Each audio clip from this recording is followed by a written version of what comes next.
My name is Danielle Brooks. I'm 29 years old. And 24 hours before my sister's wedding, I got a message. Not a call. Not a conversation. Just a single line. This day isn't for everyone. Please don't come. I didn't react immediately. I just stared at it. Because something about it didn't feel emotional. It felt planned. Like the decision had already been made, long before I ever saw that message. And the strangest part? I wasn't shocked. I was clear. Because in that moment, I finally understood something I should have seen earlier. I wasn't part of the wedding. I was the one making it work. So I replied with one line, "All right, let's see how it runs without me." My mom saw it and smiled because they thought I was overreacting. What they didn't realize was this wedding didn't just depend on me. It was built around me. And the moment I stepped away, nothing was actually in control anymore. If you've ever been the one doing everything behind the scenes and still got pushed aside, subscribe. Because this story, it doesn't unfold the way they expected. In my family, roles were never spoken out loud, but they existed. My sister Emily, she was the center, the one people protected, the one who got attention, even when she didn't earn it. And me, I was the one who handled things. Not asked, not thanked, just expected. If something went wrong, I fixed it. If something needed structure, I built it. And the worst part? I thought that's what being needed meant. When Emily got engaged, she didn't call a wedding planner. She called me. I don't trust anyone else with this. And I believed her. Not because it was true, but because I wanted it to be. So I took everything on. Vendors, schedules, coordination, logistics, not just planning. I built the system. This wasn't just booking things. Everything was connected. Catering confirmations, vendor timings, transport coordination, venue access. All of it ran through one structure, one system, mine. Every vendor didn't just show up.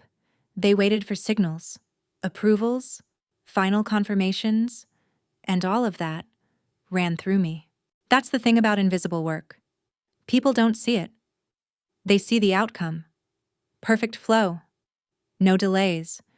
Everything smooth. So they assume it just happens. But it doesn't. It only works because someone is controlling everything behind the scenes. And in this case, that someone was me. At first, I thought my sister didn't appreciate me, but that wasn't it. She noticed everything. Every time someone said, "Danielle handled that perfectly," she smiled, but something behind that smile tightened. Because this wasn't about help, it was about control, and she didn't have it. She never argued with me, never complained, never said thank you either.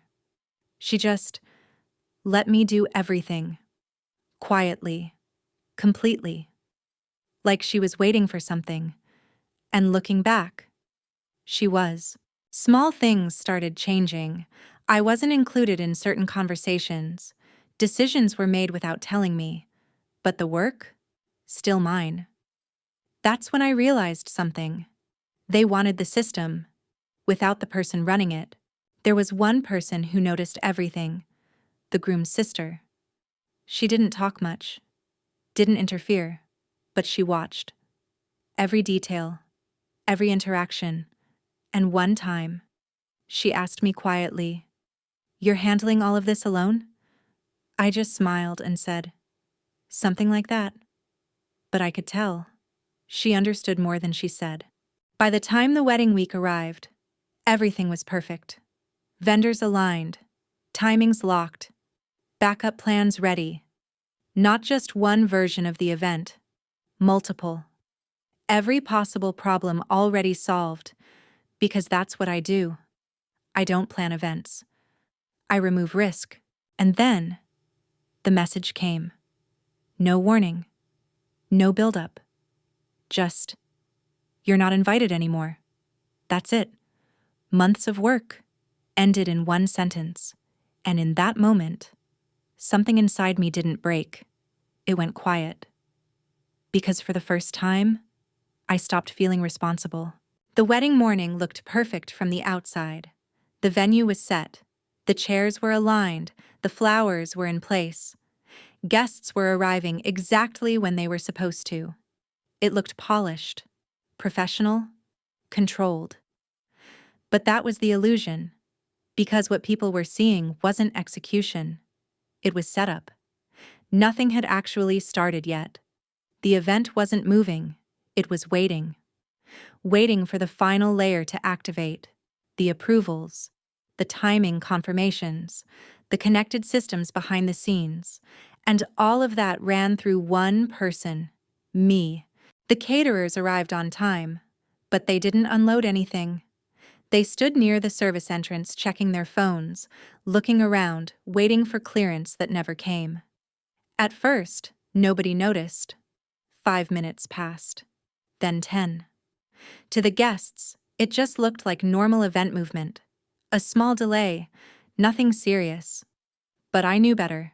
Because in events like that, delay is never isolated. It spreads. Quietly at first, then all at once. And once the first delay starts, every other moving part begins to drift with it. The planner called me first. Once, then again, then a third time. I didn't answer. Then the vendors started calling.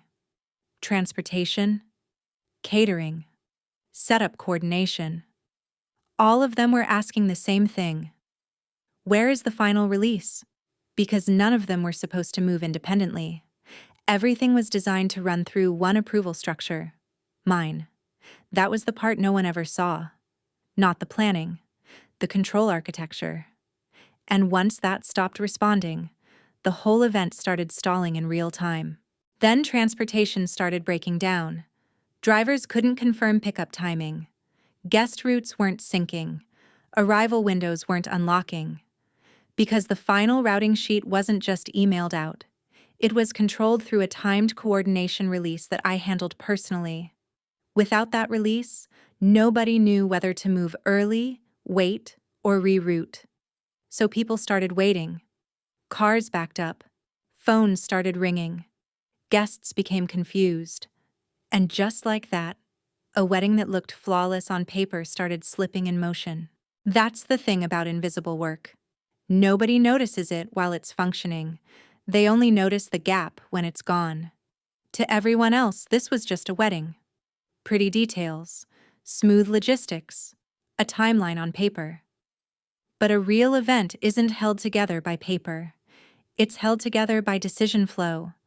Who confirms? Who clears? Who redirects when things shift?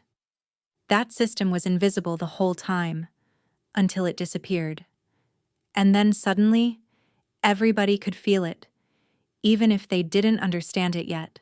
My mom tried to take control. That part almost would have been funny if it hadn't been so predictable. She started giving instructions, telling people to just move forward, telling vendors to work with what you have. But she didn't understand how any of it actually worked. She didn't know the dependencies, the sequencing, the access controls. She knew the performance of control, not the structure behind it. And when someone who doesn't understand a system starts giving orders inside it, they don't fix it. They make it worse. Then his sister stepped in. She had been watching from the beginning, quiet, sharp. The kind of person who doesn't interrupt until she knows exactly what she's looking at. She walked over to the planner and asked a simple question. Why isn't anything moving? The planner hesitated, then said carefully, We're waiting on final control access. That got her attention immediately, because that wasn't an emotional answer, it was an operational one. So she asked the next question. From who? And for the first time that day, my name entered the room. Danielle. The planner said it professionally, without drama, without hesitation. But the effect was immediate, because suddenly, the missing piece had a name. The delays weren't random anymore. The confusion wasn't abstract anymore. Now the whole room knew there was one person the wedding still depended on, and that person wasn't there. People started looking around. At my sister, at my mom, at the planner. Because once a problem becomes specific, people stop guessing and start asking why. That was the moment it hit Emily. Not all at once, but visibly. Her expression changed, because now the pieces were connecting in front of everyone. The stalled catering, the transportation delays, the planner's hesitation. My name. For the first time, she understood something she had never needed to understand before. This wedding was not running by itself. It never had been. And the person she thought she could remove cleanly was the person the whole structure still relied on. The energy in the room changed completely. What had started as excitement turned into tension. Guests lowered their voices. Vendors stopped pretending things were normal. Staff members started waiting instead of acting. Because everyone could feel it now. Something fundamental was wrong. Not with the venue, not with the weather, not with the guests, with the structure itself. And once people realized this event wasn't delayed by accident, but stalled by design, the first real crack appeared. The groom's sister didn't panic. She didn't react emotionally. She didn't jump to conclusions. She just watched. The delays, the planner, my sister's face, my mother's behavior. Then she asked the kind of question only someone paying real attention would ask. So who exactly was Danielle in this event? Not, who is she? Who was she in the structure? That question mattered because it shifted the room away from family drama and toward something more serious. Responsibility, authority, function. It should have been a simple answer, but nobody gave one. My mom looked at Emily. Emily looked at the planner. The planner looked uncomfortable, because the truth didn't fit the story they had built. They couldn't say, "She managed the entire event and then we removed her." So instead, they hesitated. And hesitation is dangerous, because when the answer should be obvious, but no one will say it, people start seeing the truth for themselves. And that's exactly what happened. Then she said something that changed the tone of the whole room. I think I saw this coming. Not emotionally, calmly, like someone connecting facts that had already been in front of her. That made people stop and really listen. Because now this wasn't a reaction, it was observation. She wasn't trying to create a problem. She was confirming one. And the worst part for my family was this. She was from the groom's side, which meant they couldn't dismiss her as jealous, dramatic, or emotional. 2 days earlier, she and I had spoken briefly. Nothing dramatic. Nothing confessional. She had asked one simple question. Are you the one actually running this? And I answered honestly. I told her I wasn't the face of the event, but I built the operating structure behind it. The confirmations, the releases, the sequencing logic, the vendor dependencies. I didn't complain. I just explained. And that conversation mattered now. Because while everyone else was confused, she already understood what my absence actually meant. She turned back to the planner and said, "So this event isn't delayed because someone is late. It's delayed because the control layer is missing." The planner nodded, and suddenly the room became very still. Because that language changed everything. This wasn't about me being helpful. It was about me being structural, not optional, essential. And once that distinction became clear, the entire narrative my family had been relying on started to collapse, because you can exclude a person socially. But if that person is carrying the system, exclusion becomes operational damage. Then she asked Emily directly, "Did you remove her because you thought you wouldn't need her anymore?" That question landed hard, because it stripped everything down to intention, not stress, not family tension, not misunderstanding, strategy. Emily tried to answer, but her words didn't hold. Because when someone asks the right question in the right room, the problem isn't explaining it. The problem is that the answer already exists on everyone's face, and that's exactly where Emily was now, exposed by her own silence. Then Emily made the mistake that ended any chance of recovery.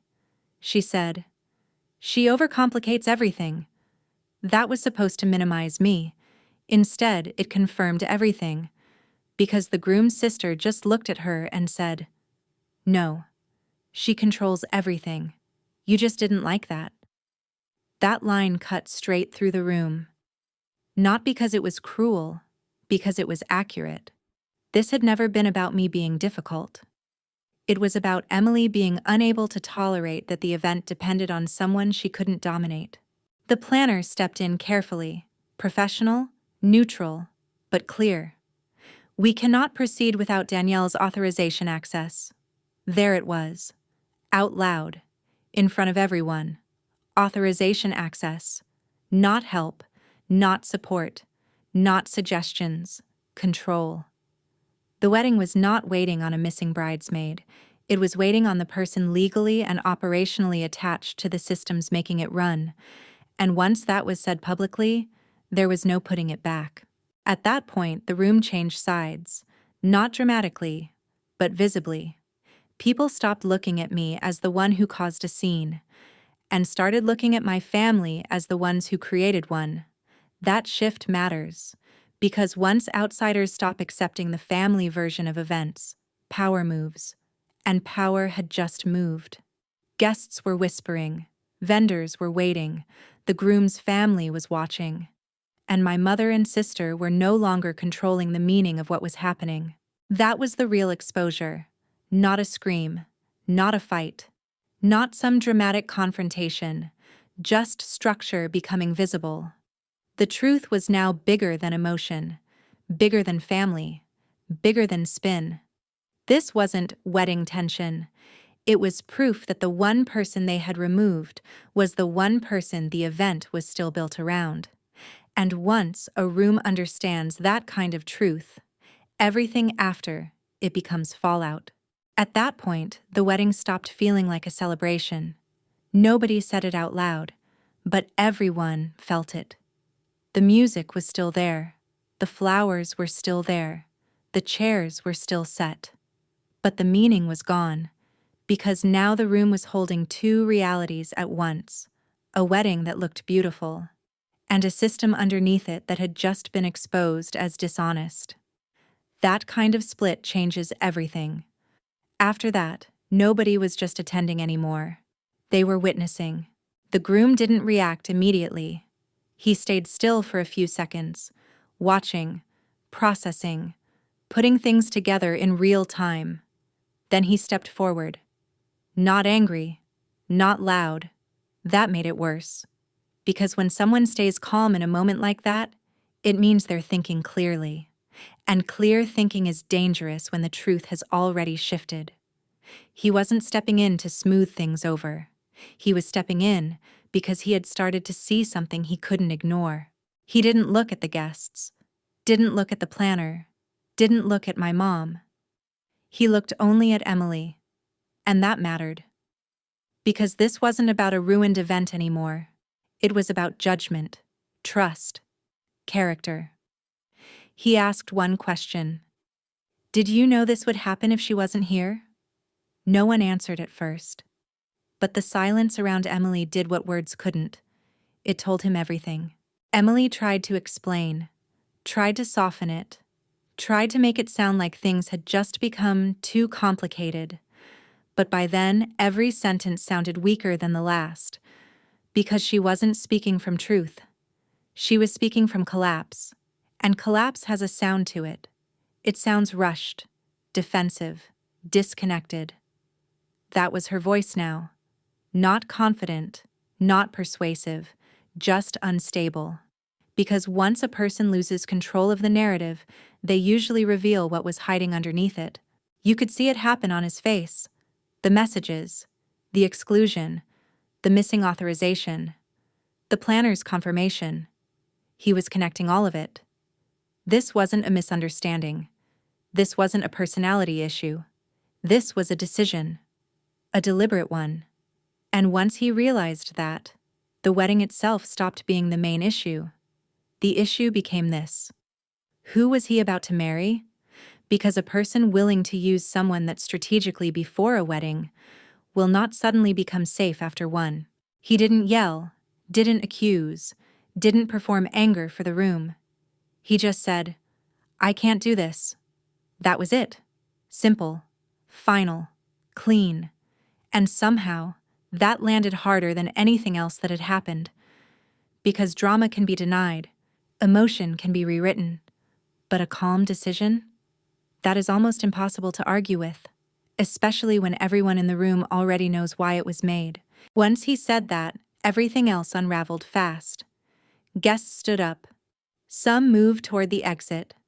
Others just stayed frozen, not sure whether to leave or watch.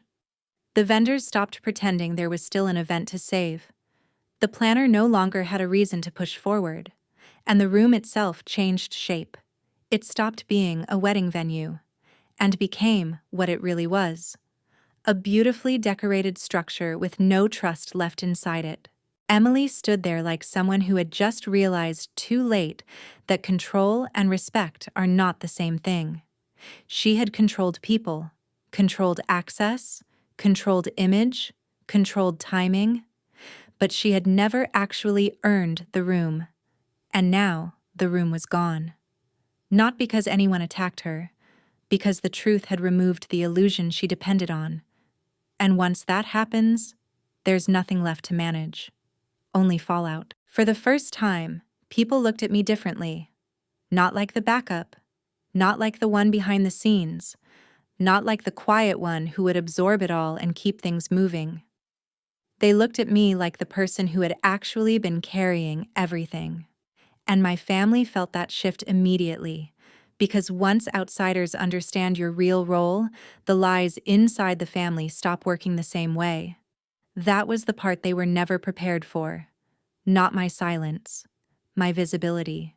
And I still didn't argue, didn't explain, didn't turn it into a speech, because there was nothing left to prove. The truth had already done the work. The planner had confirmed it. The groom's sister had framed it. The groom had acted on it. So I just stood there for a moment, then turned and walked away. Sometimes the strongest thing you can do is nothing at all, and let the structure collapse under the weight of its own truth. I didn't rush, didn't look back. I just walked. Through the same space I had spent months building, every table, every setup, every detail. I knew it all, because I had created it. And now I was leaving it behind. Not angry, not emotional, just done. That's the part people misunderstand about endings like that. They expect rage. But sometimes the real ending doesn't feel explosive. It feels settled. Outside, everything felt normal. Cars parked, sky clear. A few guests still arriving late, not realizing the event had already broken from the inside. I stood next to my car for a second with my keys in my hand and just breathed. Because when something finally ends the way it should have ended much earlier, you don't always feel relief. Sometimes you just feel still, like your body is catching up to a truth your mind already accepted. That was me in that parking lot. Still, my phone started ringing almost immediately. My mom. Again, and again, and again. I watched the screen light up, go dark, then light up again. But I didn't answer, because I already knew the script. Not accountability, not truth, just control in a softer voice. Maybe guilt, maybe blame dressed up as concern. And I wasn't walking back into that, not after finally getting out. So I let it ring, and that silence belonged to me. I found out later what happened after I left. The groom left. His family followed. A large part of the guest list left within minutes. No ceremony, no music, no reception. The vendors stopped everything because there was no event left to run. And that's the thing about trust. When it breaks publicly, logistics don't save you. Decoration doesn't save you. Planning doesn't save you. Once the meaning goes, the structure is just furniture. And that's all it became. That night, Emily texted me, a long message, paragraph after paragraph, explaining, blaming pressure, blaming stress, blaming timing, everything except the truth. She never once said, "I used you." And that mattered, because without that sentence, none of the rest meant anything. So I didn't answer. Not because I wanted to punish her, because I was finally done translating half-truths into something I could survive. A few days later, my mom came to my door. Not furious, not dramatic, just tired. And the first thing she said was, "You could have handled that differently." That was the moment everything became clear in the simplest possible way. Even now, she still didn't believe the problem was what they did. She believed the problem was how I responded. That told me everything. Because if someone still sees your boundary as the offense, they have learned nothing. And I was not going back into that lesson again. I didn't argue. Didn't explain it all again. Didn't walk her through the messages, the planning, the access controls, the humiliation. I just said, I handled it exactly how it needed to be handled. Calm, simple, final. Then I closed the door. Not on her as a person, on that role. The role where I kept fixing what other people kept breaking and then apologizing for the mess. That door needed to close. And I finally let it. People think the wedding was the loss. It wasn't. The real loss was trust. Because once someone shows you they can use your work, remove your place, and still expect your silence, you don't go back the same way. You can forgive. Maybe. You can heal. Eventually. But trust doesn't reset just because people got caught. And that was the thing my family still didn't understand. The wedding collapsing was visible. The trust collapsing had happened much earlier. Life didn't fall apart for me after that. It got quieter, cleaner. No last-minute demands. No emotional debt I never agreed to carry. No constant pressure to keep everything running for people who treated me like I was temporary. For the first time in a long time, what I built was mine. My time, my energy, my peace.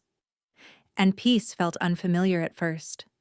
That's what happens when you've spent too long being needed in unhealthy ways. But unfamiliar doesn't mean wrong. Sometimes it means you're finally safe. They thought removing me would simplify everything. They thought I was optional, replaceable, easy to cut out once the work was done. But the truth was the exact opposite. I wasn't the problem. I was the structure. And the moment I stepped away, everything they built on top of me collapsed on its own. That's the part people forget. Sometimes the quietest person in the room is the one holding the entire ceiling up. And once she leaves, everyone finally notices the weight. If you've ever had to choose yourself after being treated like you were replaceable, comment, "I choose me," and subscribe for the next story.